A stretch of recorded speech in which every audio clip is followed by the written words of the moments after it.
Ang lamok ay hindi nilalamok ng kapwa lamok. Tama ka dyan, Kuya Kim. At take note po mga kasambres na mga babaeng lamok lamang ang nangangagat at sumisipsip ng dugo ng mga hayop at mga tao kagaya natin. So ang mga lalaking lamok po ay hindi.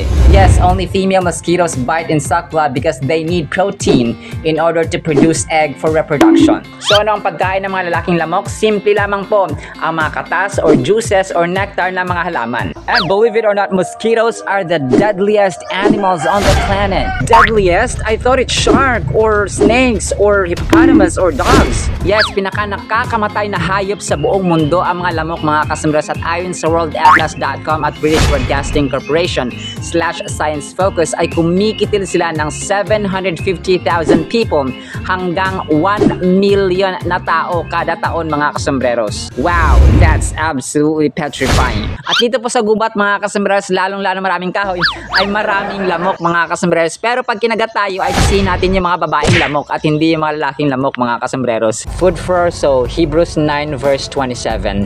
And as it is appointed for men to die once, but after this, the judgment. Sa Tagalog, itinakda sa mga tao, sa atin, na minsan lamang mamatay at pagkatapos ay ang paghuhukom.